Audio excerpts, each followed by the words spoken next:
When Yahuwah created the times of the year, he started the first of the year in the beginning of springtime, in the months of Abib, Nisan, which is late March, early April. Most Americans, including Christians, celebrate New Year's Day in the middle of the winter. So if the Most High gave us the true New Year, then why is it that we celebrate the New Year in the middle of the winter solstice month? Yah never told us to celebrate New Year's at that time anyway. Like any other holiday on our page, New Year's is a pagan holiday, specifically a Roman Catholic holiday. Who gave the Roman Empire the authority to change when the year begins? It most definitely was not the Most High. The article snippet below, we're going to be explaining how January, the New Year, came into existence through the Roman Empire.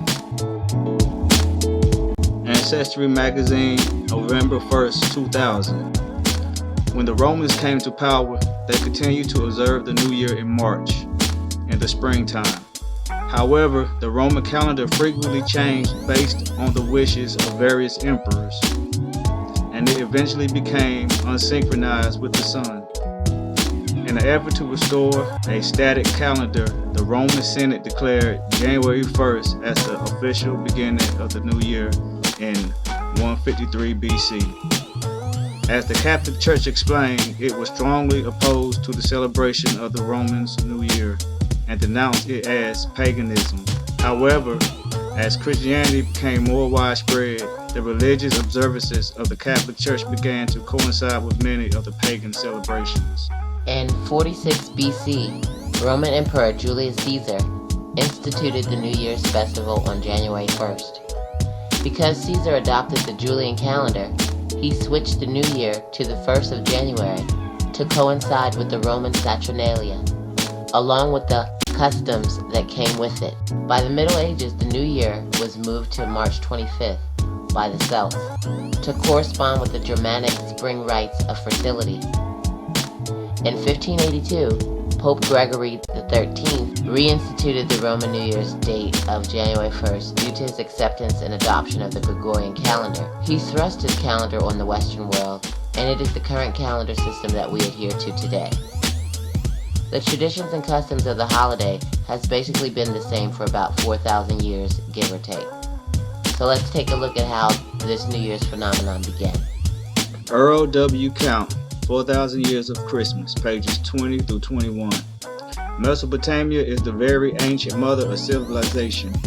Christmas began there over 4,000 years ago as the festival which renewed the world for another year. The 12 days of Christmas, the bright fires and probably the Yule log, the giving of presents, the carnivals with their floats, their merrymakings and clownings, the murmurs who sing and play from house to house, the feastings, the church processions with their lights and song, all these and more began there centuries before Christ was born, and they celebrated the arrival of a new year.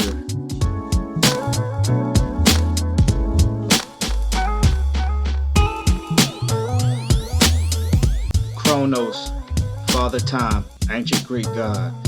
In Greek mythology, Kronos was the father of Zeus and the other so-called gods on Mount Olympus. There was a prophecy that Kronos' son would overthrow him, so he swallowed each child as they was born. Kronos was known as the Silent Reaper because his weapon was called the scythe, in which he used to reap children during his ritualistic human sacrifices that were cannibalistic in nature. Kronos, who was also called Father Time, is where we get the name for the chronograph that measures time. Dionysus, Bacchus, Greek god of wine. The ancient Greeks honored and celebrated Dionysus or Bacchus during the January-February months. This festival was called the Festival of the Wine Press. Theodore H. Gaster, New Year.